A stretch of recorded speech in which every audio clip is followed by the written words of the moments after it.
अस्सलामु अलैकुम व रहमतुल्लाहि व बरकातुहू। वालेकुम अस्सलाम व रहमतुल्लाह। अल्हम्दुलिल्लाह अल्हम्दुलिल्लाहि रब्बिल आलमीन वल आक़िबतु लिल मुत्तक़ीन अस्सलातु वस्सलामु अला सय्यिदिल मुरसलीन व अला आलिहि व अस्हाबिहि अजमईन। अम्मा बाद औज़ु बिल्लाहि मिनश शैतानिर रजीम। बिस्मिल्लाहिर रहमानिर रहीम। अफला यअलमू इज़ा बुसिरा मा फिल कुबूर। सदक़ल्लाहुल अज़ीम व सदक़ रसूलुहुन नबियुल अमीनुल करीम व नहनु अला ज़ालिका लमिनश शाहिदीन व शाकिरीन वल्हम्दुलिल्लाहि रब्बिल आलमीन। आइए हम और आप अक़ीदत और मोहब्बत के साथ आक़ाए नामदार मदनी ताजदार अहमद मुख्तार मोहम्मद मुस्तफ़ा सल्लल्लाहु ताला अलैहि वसल्लम की बारगाह बेकसपना अक़ीदत और मोहब्बत के साथ दरूद पाक पढ़ें। अल्लाहुम्मा सल्ली अला सय्यिदिना व शफीना सैयदना व शफीना हबीबना सल्लल्लाहु अलैहि सलातो व मुहम्मदिन मुबारक वसल्लम सलातन व सलामन अलैका या रसूलल्लाह।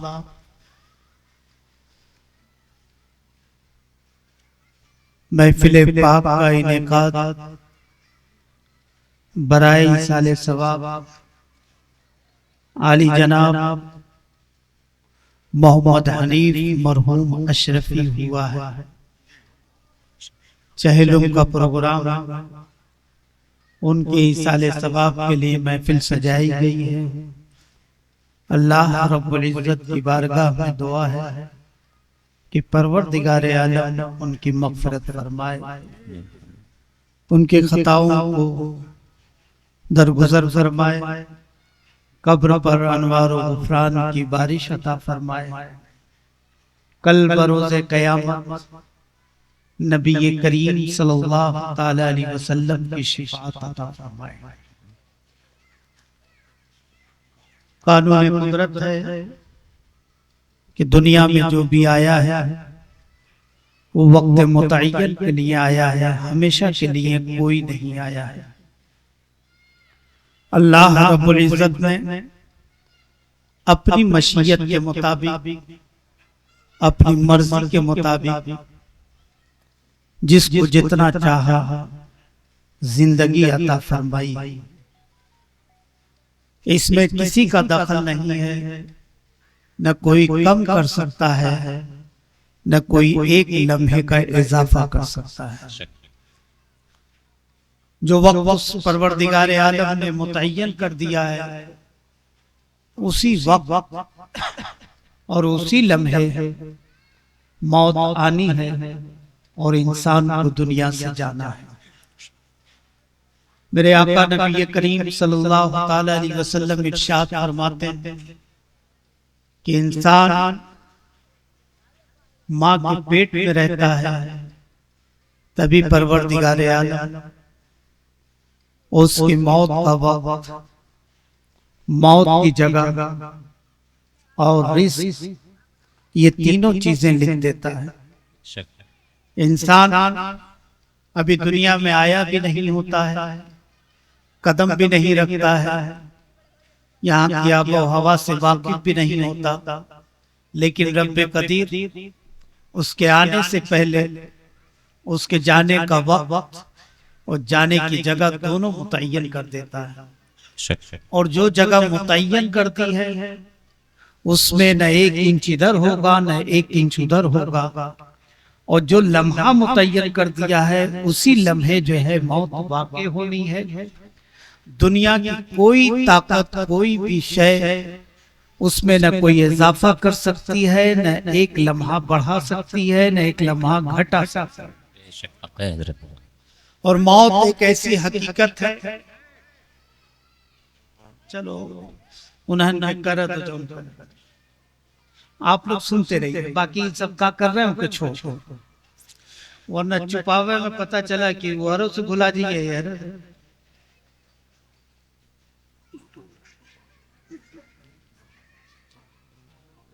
मौत एक ऐसी हकीकत है कि इसका इनकार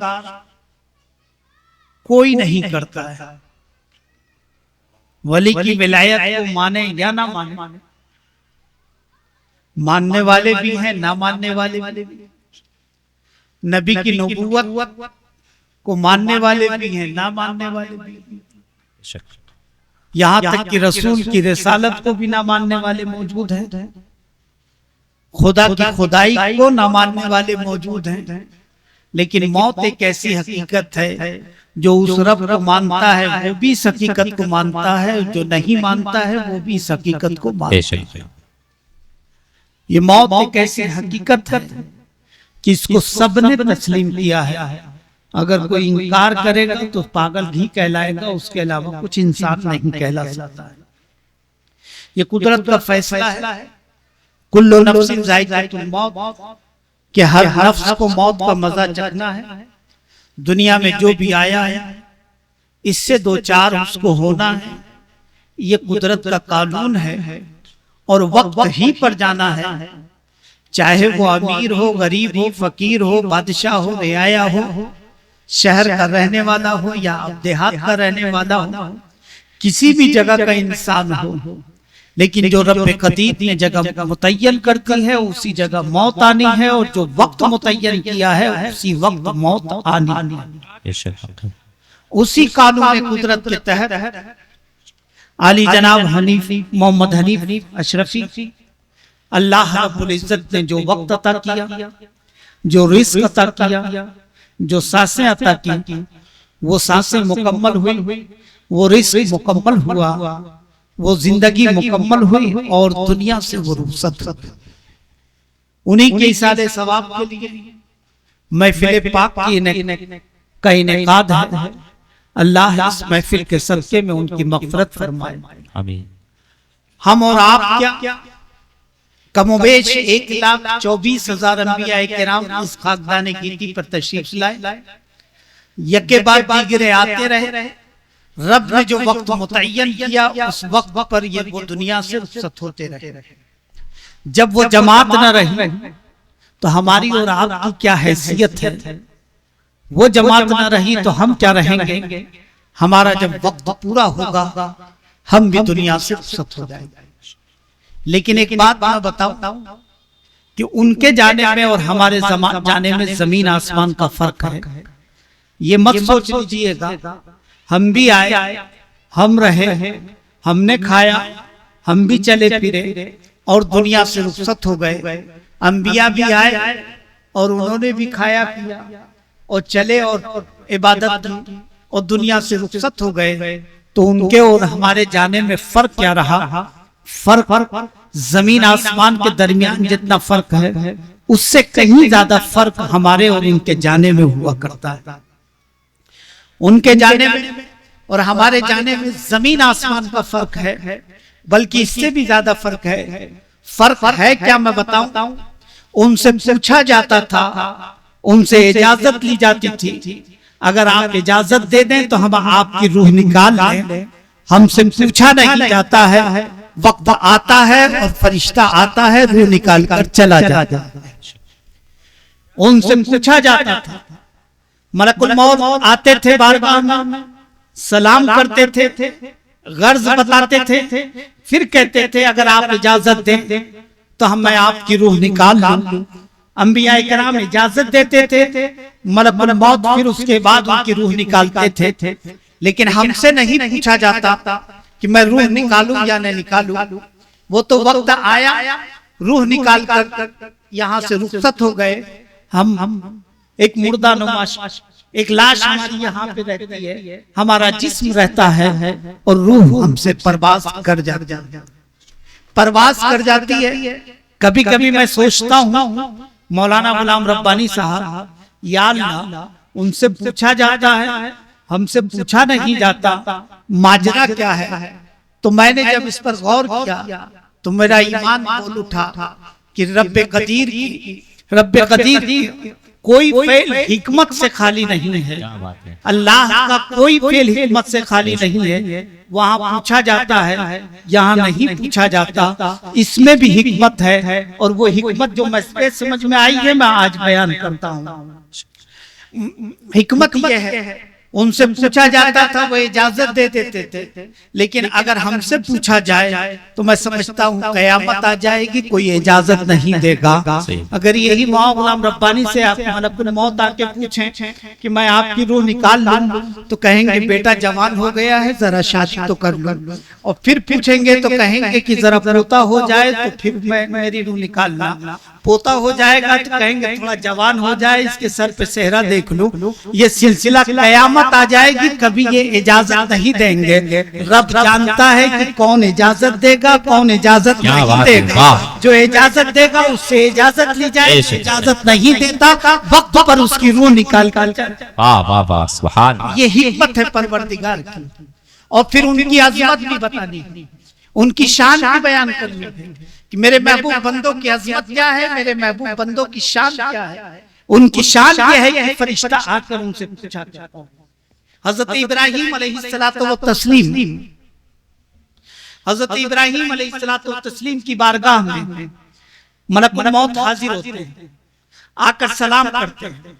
सलाम करने के बाद कहते हैं मुझे अल्लाह ने भेजा है, अगर आप इजाजत दे दें तो मैं आपकी रूह निकाल लूं, अगर आप इजाजत दें तो रूह निकाल लूं। हजरत इब्राहीम फरमाते हैं ए फरिश्ते ये बता मेरा लक़ब क्या है, मेरा खिताब क्या है। फरमाया गया, बताया गया कि खलीलुल्लाह आपको कहते हैं। खलीलुल्लाह का माना अल्लाह का दोस्त है। तो हजरत इब्राहीम कहते हैं ए फरिश्ते ये बता, तुम कह रहे हो कि अल्लाह ने भेजा है और मुझसे इजाजत ले लो, और इजाजत लेके इब्राहीम की रूह निकाल लो। क्या कोई दोस्त की जान लिया करता है? क्या कोई दोस्त मौत किसी को दोस्त को मौत की नींद सुलाया करता है? फरिश्ते ने कहा हुजूर जिस बारगाह से आया हूँ ये सवाल वहीं लेके जाता हूँ, क्या बात है। जो जवाब मिलेगा मैं आपको अता कर दूंगा। हजरत मलकुल मौत बारगाह कुद्स में पहुंचते हैं, कहते हैं बारगाह कुद्स में अर्ज करते हैं परवरदिगार मैं खलील की बारगाह में हाजिर हुआ था। तो परवरदिगार उनसे पूछता है बताओ मेरे खलील ने क्या कहा है। तब ये फरिश्ता कहता है मैंने ये कहा अल्लाह ने भेजा है, और अगर आप इजाजत दे तो मैं आपकी रूह निकाल लूं। तो खलील ने ये कहा है कि मैं अल्लाह का दोस्त हूं, और कोई दोस्त की जान लिया करता है। जवाब मिलता है ए फरिश्ते जाओ मेरे खलील से कह देना कि क्या कोई दोस्त से मिलने में देरी भी किया करता है, देर किया करता है। फरिश्ता ये जवाब लेकर हजरत इब्राहीम की बारगाह में हाजिर होता है, सलाम करता है। हजरत इब्राहीम जवाब दे के फौरन पूछते हैं कि मेरे सवाल का जवाब क्या मिला। जवाब ये मिलता है, फरिश्ता कहता है जब मैंने ये कहा कि कोई दोस्त की जान लेता है तो जवाब ये मिला क्या कोई दोस्त से मिलने में देरी भी करता है। इतना हजरत इब्राहीम ने सुना और लेट जाते हैं, और लेट के कहते हैं जल्दी से तुम मेरी रूह निकाल लो ताकि एक दोस्त से मुलाकात हो। ये शान अंबिया-ए-किराम अलैहिस्सलातु व तस्लीम की है कि उनसे पूछा भी जाता है, उनसे इजाजत ली जाती है। हमसे इजाजत नहीं ली जाती, बल्कि हम वक्त आता है फरिश्ता रूह निकाल कर चला जाए। और आगे बढ़ बात आई है इजाजत और बात आई है बताने की, तो मैं एक हिकायत सुनाता हूँ। हजरत इमाम गजाली रहमतुल्लाह अलैह इस हिकायत को बयान करते हैं कि एक बादशाह ने ऐलान किया कि मैं फला दिन अपनी रियाया से मिलूंगा, मैं अपनी रियाया से मुलाकात करूंगा, उनके हालात में जानना चाहूंगा, उनके हालात को, उनकी जरूरतों को सुनना चाहता हूँ। एक दिन मुतय्यन कर दिया। जब दिन मुतय्यन हो गया उस हिसाब से सवारी भी तैयार हो गई, लिबास एक नया तैयार हुआ कि बादशाह नया लिबास पहन के निकलेगा। बादशाह नया लिबास पहनकर निकलता है। बॉडीगार्ड उसके चारों तरफ खड़े हैं और अपनी हिफाजत में लेके आगे बढ़ रहे हैं। उसके मुहाफिज हिफाजत करने वाला दस्ता चारों तरफ खड़ा है और बादशाह की सवारी बीच में है। बादशाह उस पे सवार है। बादशाह वक्त निकल रहा है, इंतजाम कितना हुआ होगा, एहतमाम कितना रहा होगा। उसी इंतजाम और एहतमाम के साथ बादशाह एक आबादी में जाता है। उस आबादी से निकल के दूसरी आबादी में जाता है। वहां से निकल के तीसरी आबादी में जा रहा था। पगडंडी से लश्कर गुजर रहा था, कच्चे रोड से गुजर रहा था। जब काफिला गुजर रहा था, वहीं पे बगल में एक फकीर खड़ा था, नंगे पैर था, कपड़े फटे हुए थे, बाल बिखरे हुए थे। वो फकीर घेरा तोड़कर बादशाह के पास जाने की कोशिश कर रहा था। पुलिस वालों ने उसे धक्का दिया, वो दूर गिर गया। दोबारा फिर कोशिश करता है, धक्का दिया, वो दूर गिरा। तीसरी बार फिर कोशिश करता है।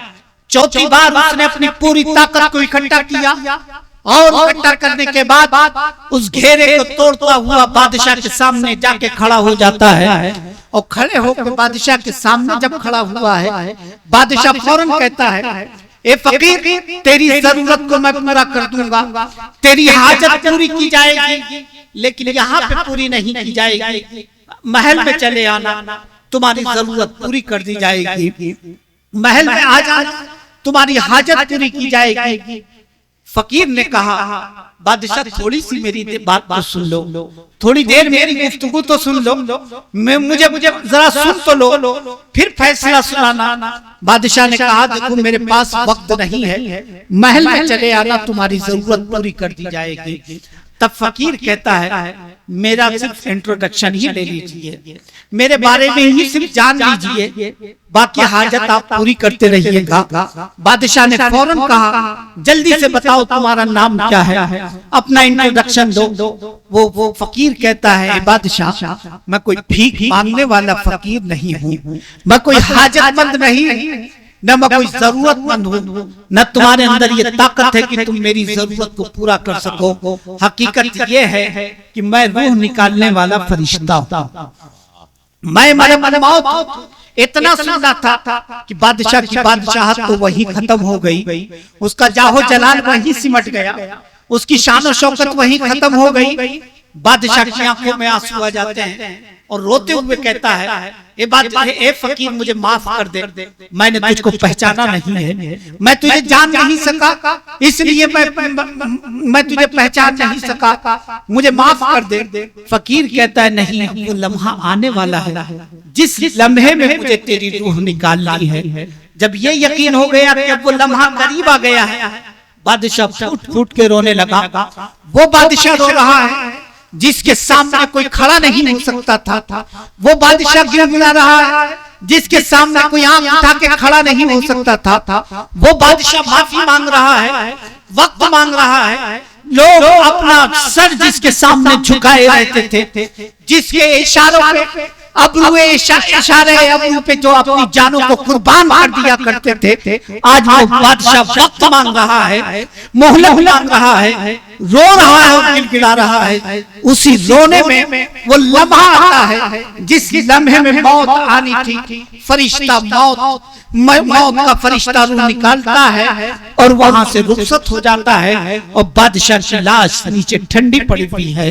बादशाह नीचे उसका जिस्म पड़ा हुआ है, जिस्म पड़ा हुआ है और ये फरिश्ता वहां से रूह निकाल कर एक दूसरी आबादी में चला जाता है। दूसरी आबादी में पहुंचा है और वहां गली पे खड़ा हो जाता है, गली के नुक्कड़ पे खड़ा है। वहां से एक अल्लाह वाला गुजर रहा था, एक नमाजी गुजर रहा था, एक अल्लाह वाला गुजर रहा था, एक अल्लाह का दोस्त गुजर रहा था, एक आशिक़े रसूल गुजर रहा था, एक नबी का दीवाना गुजर रहा था। और जब वो गुजर रहा था, उसके कंधे पे उस फकीर ने हाथ रखा, वो मुड़ के देखता है और कहता है कि क्या बात है, आप क्या चाहते हैं? उस फकीर ने कहा कि मुझे आपसे कुछ देर गुफ्तगू करनी है, आपसे मुझे बात करनी है, मुझे आपसे कुछ कहना है। उस अल्लाह वाले ने कहा, उस आशिक़े रसूल का जवाब था कि ए फकीर, ए मुसाफिर, मैं तुझे देख रहा हूँ, तू हाजतमंद है और जरूरतमंद है,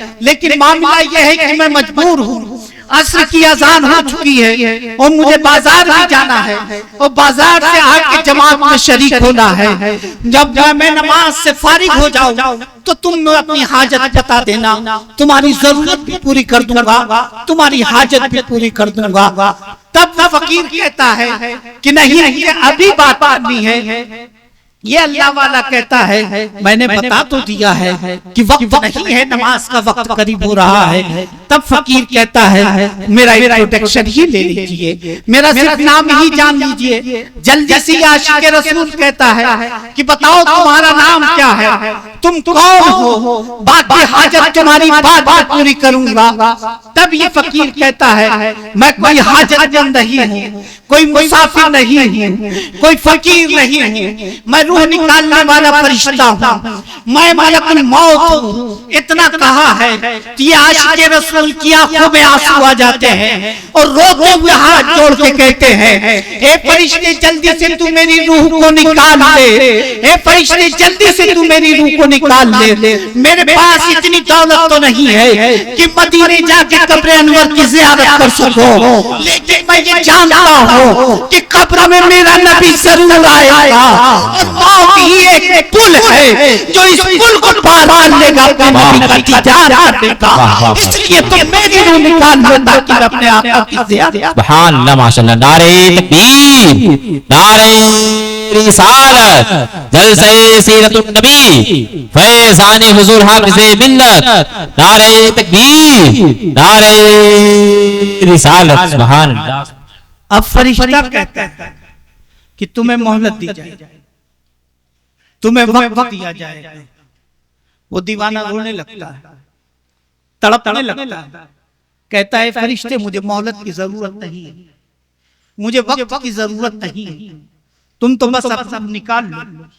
बगैर देखे मैं खड़े होकर या नबी सलाम अलैकुम पढ़ता रहा हूँ। क्या बात है। अब वो वक्त आने वाला है कि मेरा नबी सामने हो और मैं अस्सलातु वस्सलाम अलैका या रसूलल्लाह। सुभान। इसी को किसी ने कहा था कि आज फूले न समाएंगे कफन में आंसू, आज फूले न समाएंगे कफन में आंसू, कि है शबे गोर भी उस गुल से मुलाकात। सुभान अल्लाह, सुभान अल्लाह। से मेरी भी निकाल।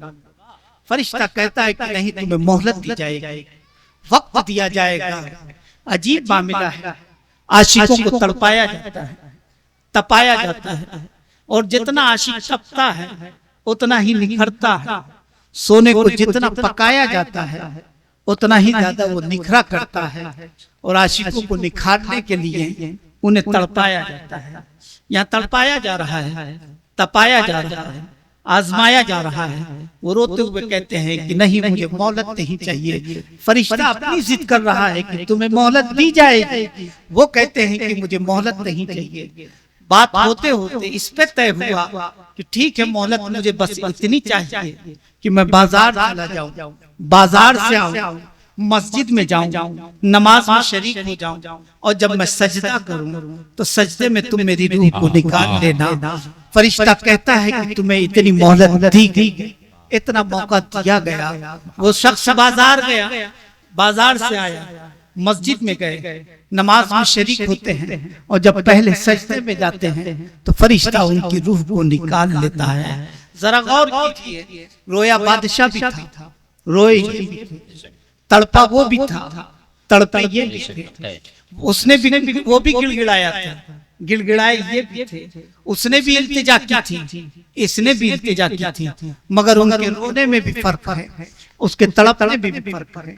बादशाह के और इनके रोने में भी फर्क, तड़पने में भी फर्क है, गिड़गिड़ाने में भी फर्क है, इल्तिजाओं में भी फर्क है, ख्वाहिशों में भी फर्क है, तमन्ना में भी फर्क है।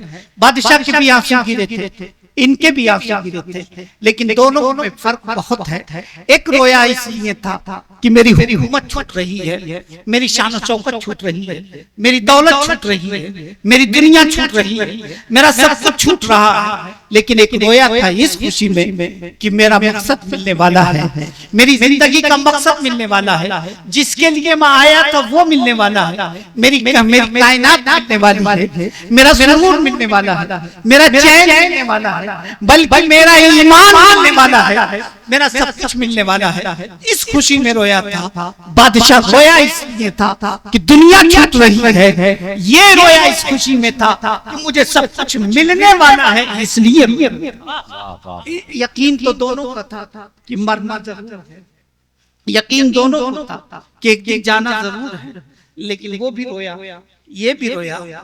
जाने वालों में फर्क है, एक अल्लाह वाला था, एक दुनिया वाला था। जब दुनिया वाला जाता है तो वो रोता रहता है कि सब छूट रहा है, और अल्लाह वाला जाता है तो इस खुशी में रोता है कि अब मेरे नबी का दीदार होने वाला है। और मोमिनीन के लिए मौत एक अजीम नेमत है, मोमिन के लिए मौत एक अजीम नेमत है, क्योंकि जब तक मौत नहीं आएगी रसूलुल्लाह का दीदार भी नहीं होगा, अल्लाह का दीदार भी नहीं होगा। अल्लाह का दीदार मौत के बाद। तो ये मौत ईमान वालों के लिए अजीम नेमत है, जहमत नहीं है, बल्कि ये अजीम नेमत है। किसी नेमत के सदक़े में आका करीम की भी ज़ियारत होनी है, उनके सदक़े में परवरदिगार का भी दीदार होना। दुरूद पाक पढ़िए, अल्लाहुम्मा सल्ली अला सय्यदना व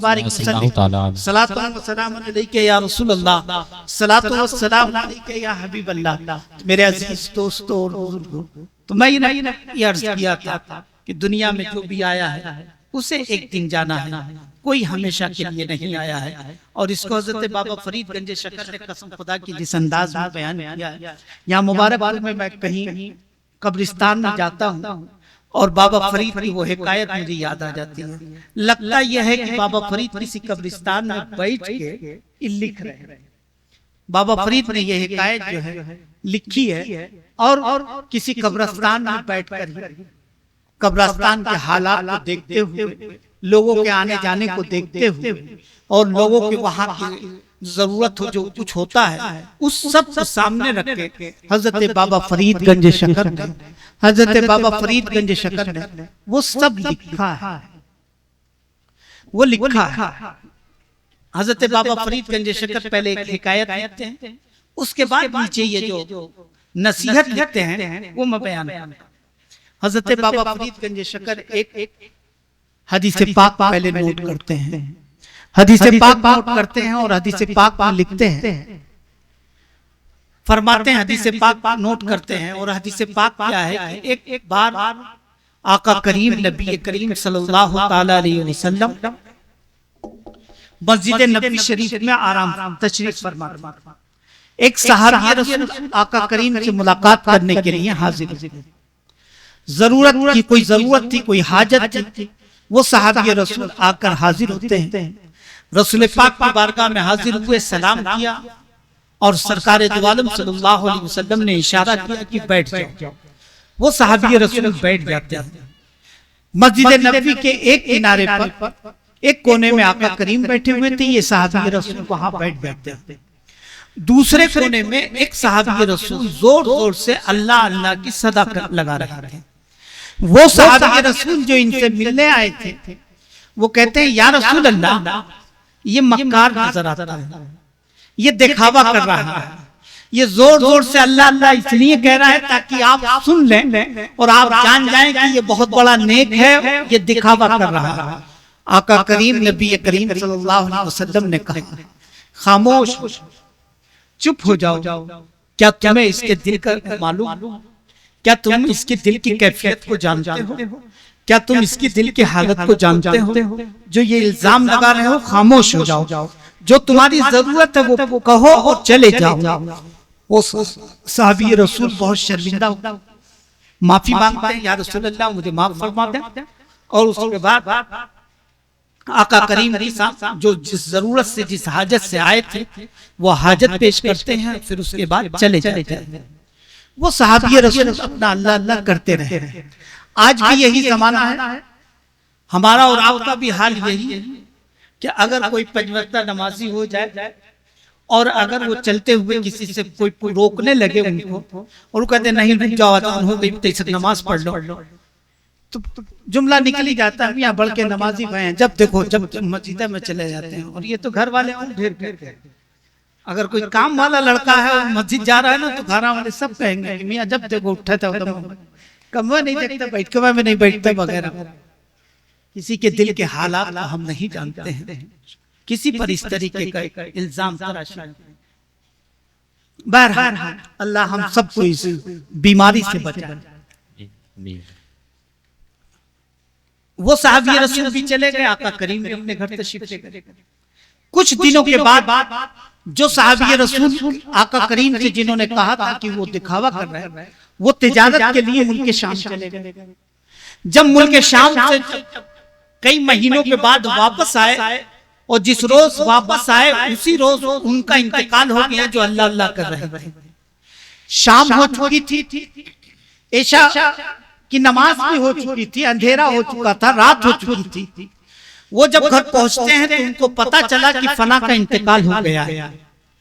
तो उनके दिल में ये ख्वाहिश तमन्ना पैदा हुई कि मेरे आका करीम ने उनके बारे में कहा था, उनके लिए कहा था कि इनके दिल की हालत तुम नहीं जानते हो और उनका इंतकाल हो गया है, चलो उनकी जनाजे में शरीक हो जाता। अब वो जब बाहर निकले, पता लगाया तो पता ये चला कि नमाज जनाजा हो चुकी है, कब्रिस्तान ले जाया गया है और उनको दफन किया जा रहा है। सोचते हैं कि चलो जनाजे में शरीक नहीं हुआ तो मिट्टी तो दे दूं। अब वो मिट्टी देने के लिए चारों तरफ सहाबा किराम खड़े थे। जब सहाबा को हटा के वो आगे बढ़े तो देखते क्या है कि आका करीम नबी करीम सल्लल्लाहु अलैहि वसल्लम कब्र अनवर में उतरे हुए हैं। कब्र अनवर में मेरे आका नबी करीम उतरे हुए हैं और मेरे आका नबी करीम सल्लल्लाहु अलैहि वसल्लम ये जुमले बोल रहे थे, ए मेरे सहाबा तुम इसके साथ नरमी करो, अल्लाह तुम्हारे साथ नरमी फरमाएगा। मेरे सहाबा तुम इसके साथ नरमी करो, अल्लाह तुम्हारे साथ नरमी करेगा। ये जुमला 3 मर्तबा बोले। फिर सहाबा रसूल ने उनको उठाया और आका करीम के हाथों में दिया। दस्त मुबारक में लेने के बाद आका करीम ने उनको कब्र में लिटा दिया। आका करीम बाहर तशरीफ लाए, कब्र बना दी गई, दफना दिया गया, कब्र बन गई।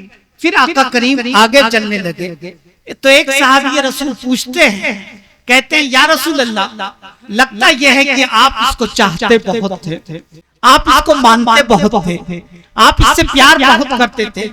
तब मेरे आका फरमाते हैं, हाँ ये मुझसे मोहब्बत करता था, मैं इससे मोहब्बत करता था, और जो मुझसे मोहब्बत करता है वो अल्लाह से मोहब्बत करता है, और जिससे मैं मोहब्बत करता हूँ अल्लाह उससे मोहब्बत करता है। ये हदीस पाक लिखने के बाद हजरत बाबा फरीदगंज शक्कर रहमतुल्लाह अलैह अब आगे क्या लिखते हैं वो बताना असल मकसद है मेरा।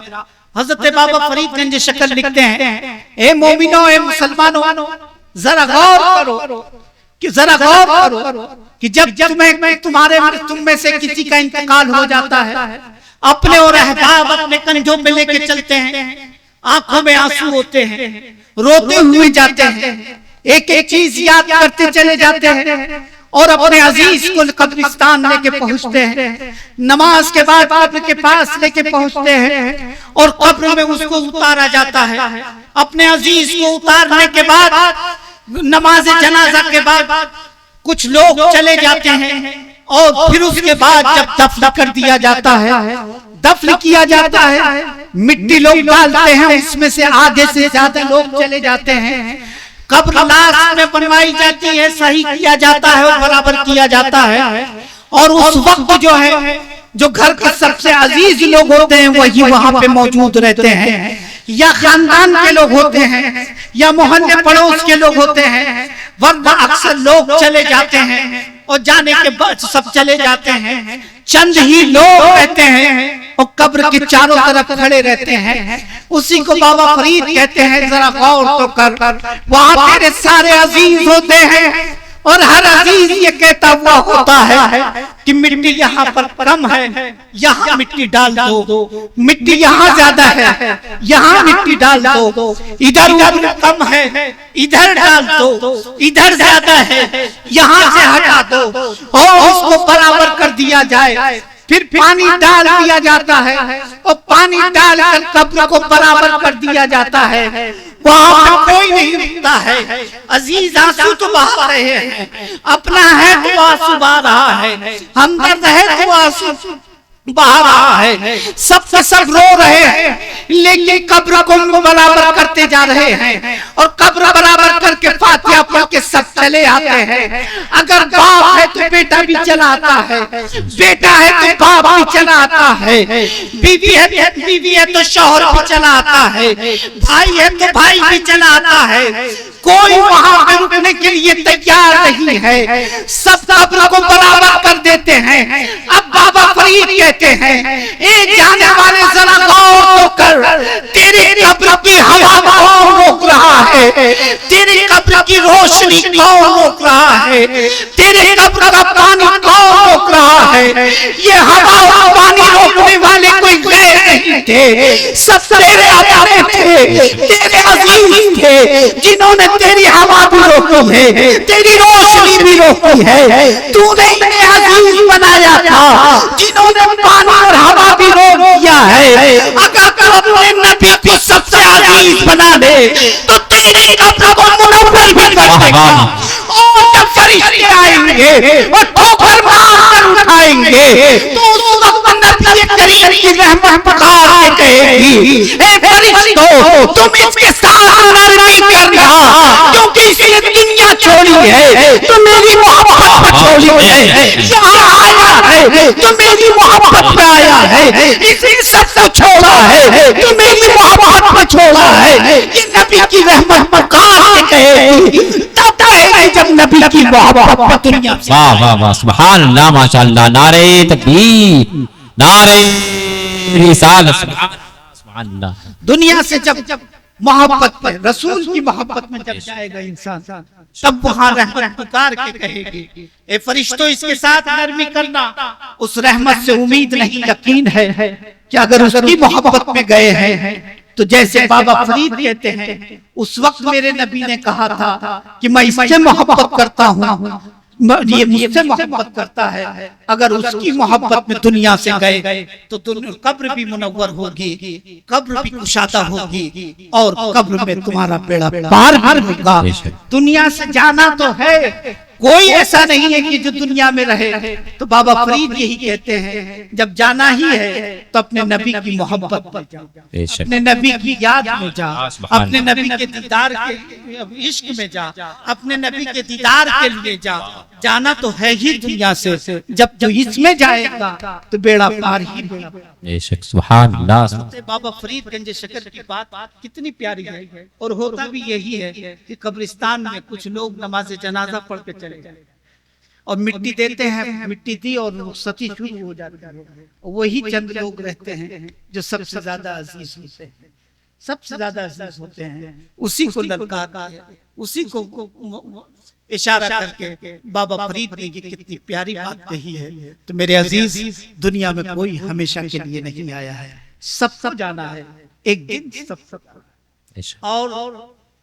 और सुनिए, टाइम हो गया, ऐसा तो नहीं टाइम हमारा खत्म नहीं, हमारा टाइम खत्म हो गया तो बात, माइक एकदम काम तुरंत कर नहीं रहा। जब बात आई है तो मैं बताता, ये बता कर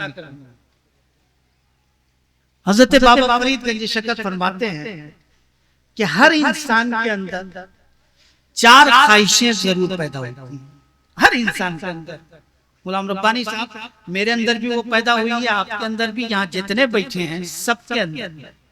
कुछ लोग उस ख्वाहिश पर कंट्रोल कर लेते हैं, कुछ नहीं कर पाते, और जो कंट्रोल कर लेते हैं वही कामयाब हो जाते हैं, जो कंट्रोल नहीं कर पाते हैं वही बहक जाते हैं, वही बहक जाते हैं। फिर उल्टा सीधा, गलत सलत, जायज नाजायज, हराम हलाल सब कर डालते हैं। और अगर कंट्रोल कर लिया या उसका कर्म हो गया तो वो भी पूरा हो जाता है। रब्बे कदीर नवाजते जिसको तो वो चारों ख्वाहिशें पूरी।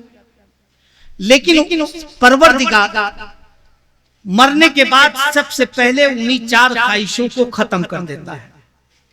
वो 4 ख्वाहिशें क्या है? पहली ख्वाहिश तो ये होती है इंसान की, हर इंसान की, कि मेरा नाम जरा बुलंद हो जाए, मुझे लोग जाने, मोहल्ले में, कम से कम मोहल्ले में तो पहचाने कि कौन है, फला है। ये हर एक की तमन्ना होती है। हर एक चाहता है, और हम भी चाहते हैं कि हमारा भी नाम पोस्टर में जो है बड़े वाले गोल दायरे में हो, ताकि लोग जाने कि बढ़ के मौलाना। ये हर एक की तमन्ना ख्वाहिश है। मेरी भी कभी कभी होती है, मैं भी सोचता हूँ कि बड़ा वाला पोस्टर हो तो बीच में नाम हो, तो तब जानेंगे लोग कि बड़े मौलाना। अगर छोटा सा कहीं रहेगा तो कहेंगे छोटे मौलाना। तो उस बड़े वाले की सबकी ख्वाहिश है, सब नाम चाहते हैं कि मेरा भी नाम बुलंद लोग जाने। ये ख्वाहिश सबके अंदर पैदा होती है। अब किसी की कामयाबी की तरफ बढ़ जाती है, किसी की रह जाती है। कोई कंट्रोल कर लेता है, कोई नहीं कंट्रोल करता।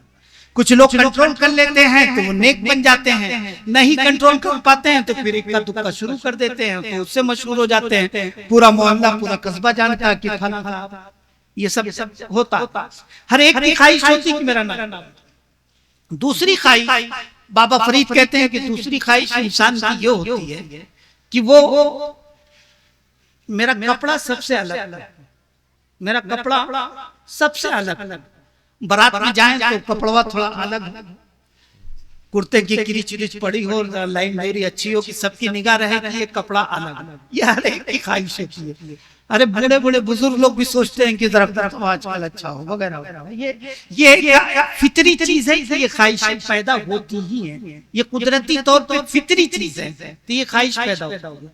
वलीमे में हम जाते हैं तो हम भी नया कुर्ता पहन के कोशिश करते हैं जाएं जरा अलग रहे सबसे। तो सबकी ख्वाहिश होती है कि अलग अलग मेरा लिबास हो, मेरा अलग कपड़ा। तीसरी ख्वाहिश हर इंसान के अंदर पैदा होती है। जब घर बनवाने जाता है तो सोचता है तैसक मोरा घर अलग, एक लुक अलग लगे, तनी चीने में आवे कि हाँ फला का घर है। ये एक मिजाज है, फितरी चीज है। इंजीनियर बना जाता है तो भी इंजीनियर में भी इंजीनियरिंग करता है घर वाला की तैसक बदला हुआ लगे। ये फितरत एक इंसान की ये तीसरी ख्वाहिश। और चौथी ख्वाहिश ये होती है कि अगर पैदल चल रहा है तो सोचता है साइकिलिया हो जाए, और साइकिलिया पे चलता है सोचता है मोटरसाइकिलिया हो जाए, और मोटरसाइकिल पे चलता है तो सोचता है चार पहिया हो जाए, चार पहिया पे चलता है तो मारुति से स्कॉर्पियो हो जाए, स्कॉर्पियो से फॉर्च्यूनर हो जाए, फॉर्च्यूनर से BMW हो जाए। अगर वहां पहुंच गया तो सोचता है कि हवाई जहाज हो जाए, हेलीकॉप्टर हो जाए। ये ख्वाहिश हर एक इंसान के अंदर पैदा होता है। कोई ये नहीं कह सकता कि पैदा नहीं होती है। बात अलग है कि किसी की पूरी हो जाती, किसी की नहीं होती है। और कुछ लोग कंट्रोल कर लेते हैं, कुछ लोग नहीं कंट्रोल करते हैं। लेकिन ये चार चीजें हर इंसान के अंदर पैदा होती है। और रब्बे कदीर मरने के बाद सबसे पहले इन्हीं चार ख्वाहिशों को बदल देता है, चेंज कर देता है, बदल देता है। पहली ख्वाहिश होती है इंसान की कि मेरा नाम सबसे ज्यादा बुलंद हो। मरने के बाद अब नाम बदल दिया गया, मैयत कहलाएगा। चाहे बड़ा हो कि छोटा हो, सब मैयत कहलाएगी। जनाजा जा रहा होगा तो कोई नहीं कहेगा कि मौलाना नहीं जा रहे हैं, यही कहा जाएगा कि जनाजा जा रहा है। एक रक्शे वाले का भी जा रहा होगा तो यही कहा जाएगा कि जनाजा जा रहा है। एक अमीर आदमी का भी जा रहा होगा तो जनाजा कहा जाएगा, कोई अमीर नहीं कहेगा। एक बादशाह का होगा तो जनाजा कहा जाएगा, एक रियाया का होगा तो जनाजा कहा जाएगा, एक पीर का भी होगा तो जनाजा कहा जाएगा, और मुरीद का होगा तो भी जनाजा, उस्ताद का होगा तो जनाजा कहा जाएगा, शागिर्द का होगा तो जनाजा कहा जाएगा, गिरहस्त का होगा तो जनाजा कहा जाएगा, कारीगर का होगा तो जनाजा कहा जाएगा, रक्षा चलाने वाले का होगा तो जनाजा कहा जाएगा, हवाई जहाज चलाने वाले का होगा तो जनाजा कहा जाएगा। परवरदिगार आलम मरने के बाद सबसे पहले नाम को बदल देता है और सबको एक नाम से मुंतखब कर देता है। बेशक जिंदाबाद। दूसरी ख्वाहिश इंसान की ये होती है कि मेरा लिबास सबसे अलग। मरने के बाद परवरदिगार सबका लिबास एक कर देता है। वही दो चादरें मिलती हैं। हाफिज मोहम्मद साहब हों कि गुलाम रब्बानी हों कि अनाउंसर साहब हों कि मिंबर साहब हों कि कोई भी हो, बादशाह हो या कोई भी हो, चादर वही तो मिलेगी। एक तहबंद होगा, एक ऊपर चादर होगी, यही तीन कपड़े होंगे।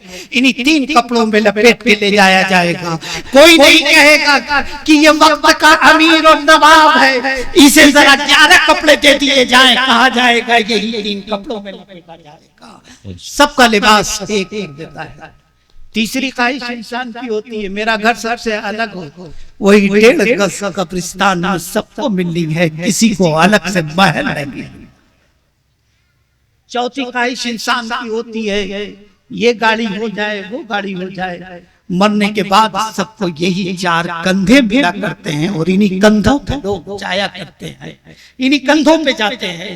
परवरदिगार मरने के बाद सबसे पहले कब्र के मामलात अलग हैं, सवाल जवाब क्या होगा, क्या वहां होना है, अजाब मिलना है कि सवाब मिलना है, वो तो आगे की मंजिल है।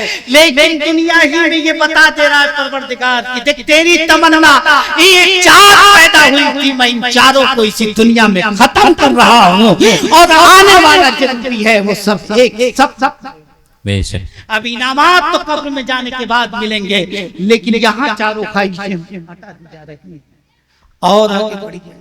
आगे एक जगह फरमाते हैं एक इंसान क्या सोच रहा है, तू किस घमंड में है, ठीक तू इस गुरूर में है, तू क्या सोच रहा है, जरा गौर तो कर अपनी हकीकत पे, तेरी हकीकत क्या है, तेरी हैसियत क्या है, तू ये कर रहा है, दौलत के नशे में अकड़ रहा है, ताकत के नशे में अकड़ रहा है। दौलत और ताकत का नशा तो आपने आज ही देख लिया होगा, आज ही यहाँ देख लिया होगा। ये दौलत और ताकत के नशे में ना अकड़ा जाए। फिर इंसान तेरी हकीकत क्या है? बाबा फरीद कहते हैं जरा गौर तो कर, जब तू दुनिया में आया था तो तुझे नहलाया दूसरों ने था, कपड़े पहनाए दूसरों ने थे, और जब तू दुनिया से जाएगा तब भी तुझे नहलाएगा दूसरा और कपड़ा भी दूसरा पहनाएगा। जरा अपनी हकीकत को पहचान,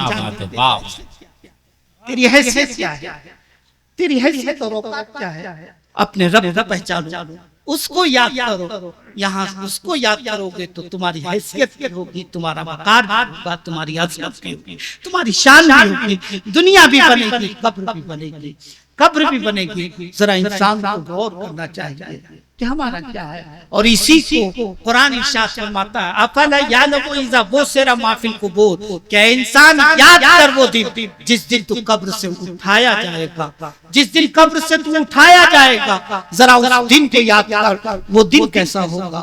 उस दिन कोई किसी का नहीं होगा, नफ्सी नफ्सी का आलम होगा। मेरे आयत करीमा जब नाजिल हुई है और मेरे आका ने जब तिलावत किया है, हजरत आयशा सिद्दीका कहती हैं परवरदिगार या रसूल अल्लाह, क्या दोबारा कब्र से उठाएगा परवरदिगार? मेरा परवरदिगार मेरे आका नबी करीम फरमाते हैं हाँ आयशा, मेरा परवरदिगार जो है कब्र से बाद में इनको सबको जिंदा उठाएगा, सबको उठाएगा। अफला यालमु इज़ा बुसिरा मा फिल कुबूर, कि याद कर वो दिन जिस दिन तुझे कब्र से उठाया जाएगा, कोई साथ में नहीं होगा, ना अपना कोई अजीज होगा, ना कोई रिश्तेदार होगा, ना कोई दोस्त होगा। उस दिन को याद करो। फिर आका नबी करीम फरमाते हैं कि जब कब्र से इंसान उठेगा तो उसके जिस्म में लिबास नहीं होगा, एक धागा नहीं होगा। हजरत आयशा सिद्दीका फरमाती है, हजरत आयशा सिद्दीका रज़ियल्लाहु ताला अन्हा उम्मुल मोमिनीन कहती हैं या रसूल अल्लाह, क्या किसी एक दूसरे को हया नहीं आएगी? जब सब नंगे उठेंगे तो एक दूसरे को हया नहीं आएगी, शर्म नहीं आएगी? मेरे आका फरमाते हैं आयशा तुम हया की बात कर रही हो, किसी को होश ही नहीं रहेगा, किसी को होश ही नहीं रहेगा, नफ्स नफ्स का आलम होगा, सब अपने अपने में होंगे, सब अपने अपने में परेशान होंगे, सब अपने अपने में होंगे।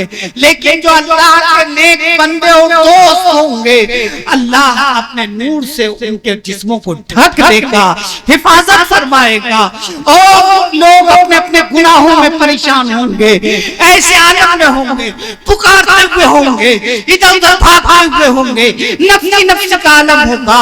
मेरे अजीज दोस्तों याद करो वो दिन कि जब कोई भी पुकारने वाला नहीं होगा, कोई साथ देने वाला नहीं होगा, कोई हाथ पकड़ने वाला नहीं होगा, बाप बेटे से दूर भाग रहा होगा, बेटा बाप से दूर भाग रहा होगा, बेटी बाप से भाग रही होगी, भाई भाई से भाग रहा होगा, एक दूसरे से दूर भाग रहे होंगे।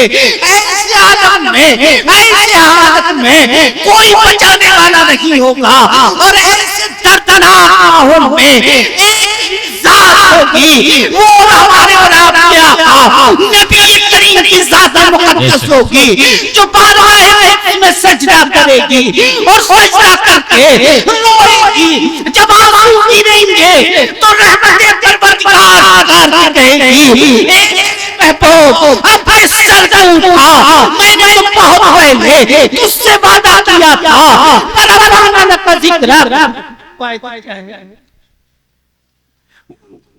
मैंने तुझसे वादा किया था कि अनकरीब मैं तुझे इतना नवाजूंगा कि तू राजी हो जा।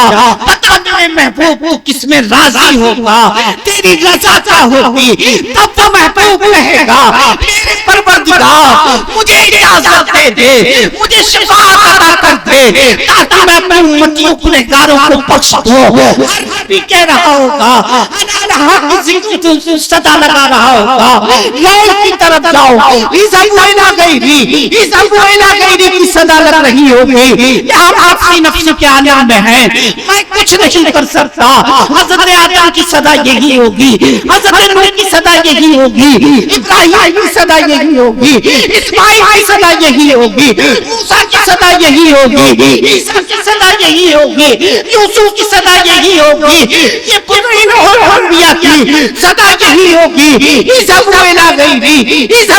गैरी साथ होगी जिसे रहमतुल लिल आलमीन कहते हैं, वो पुकार के रही होगी, अल्लाह सदा लगा रही होगी। ऐ उम्मतियों गुनहगारों आ जाओ, ऐ गुनहगारों इधर आ जाओ, गुनहगारों इधर आ जाओ। करीम अपने गुनहगार बंदों को, अपने गुनहगार उम्मतियों को अपनी नूरी चादर में समाते जा रहे होंगे और गुनहगारों को बख्शवाते जा रहे होंगे। तो नबी को याद करो, उसकी मोहब्बत में जियो, दुनिया में रहो उसकी मोहब्बत में रहो, दुनिया से जाओ उसकी मोहब्बत में जाओ, ताकि ये मोहब्बत कब्र में भी काम दे और मैदान महशर में भी काम दे। और यही मोहब्बत हमारा बेड़ा पार करा सकती है, दुनिया की कोई मोहब्बत हमारा बेड़ा पार नहीं लगा सकती है। पार लगा सकती है तो आका करीम की मोहब्बत ही लगा। सुभान अल्लाह, माशाअल्लाह। जरूरत किस बात की है, हमें अपने नबी को खुश अगर वो खुश हो गया तो परवरदिगार राजी हो जाएगा, और वो राजी हो गया तो फिर सब कुछ बेड़ा पार है, सब कुछ बेड़ा पार है। हमें आका करीम को राजी करना है, ये देखना होगा कि मेरा नबी किस में राजी होता है, मेरा नबी कैसे राजी होता है। मेरा नबी बस ऐसे राजी होता है कि मस्जिदों को आबाद कर दिया जाए, सजदे किए जाए, मेरा नबी राजी हो जाएगा। गुनाहों से अपने आप को बचा लिया जाए, मेरा नबी राजी हो जाएगा। अपनी निगाहों को बचाया जाए, अपनी जबान को बचाया जाए, अपने हाथ को बचाया जाए, अपनी फिक्र को बचाया जाए, अपने नजरिए को बचाया जाए, शरीयत में मुकम्मल तरीके से अमल किया जाए, हमारा नबी राजी हो जाएगा। जब नबी राजी है तो परवरदिगार राजी है, क्योंकि उसी की रजा में उसकी रजा है। वो राजी है तो वो भी राजी है, और वो राजी हो गया तो फिर किसी को राजी करने की जरूरत नहीं है, किसी को राजी करने की जरूरत नहीं है। जिसने उसको राजी कर लिया, जमाना उनको राजी करता हुआ नजर आ रहा है, जमाना उनको राजी कर रहा है कि हम उसको राजी कर लें। ये राजी हो जाएंगे तो वो राजी हो जाएगा। तो इसलिए जरूरत है हमें अपने आका को राजी करने की, हमें अपने आप को बदलना होगा, हमें बदलना होगा। जमाना हमें बदलने की कोशिश कर रहा है, बस हम अपने आप को खुद ब खुद बदल लें। जो बदलने वाले हैं वो तो बदल जाएंगे, लेकिन हम नहीं बदल सकते हैं। शर्त यह है कि हम अपने आप को बदल लें। तो मेरे अजीज दोस्तों और बुजुर्गों, इन्हीं चंद जुमलों के बाद मैं अपनी गुफ्तगू खत्म करता हूँ और दुआ करता हूँ परवरदिगार आलम जनाब हनीफ मरहूम की मग़फ़िरत फरमाए और उनके साहबजादगान की सबकी हिफाजत फरमाए, उनके घर वालों की हिफाजत फरमाए। वमा अलैना इल्ला अल बलाग। अस्सलामु अलैकुम।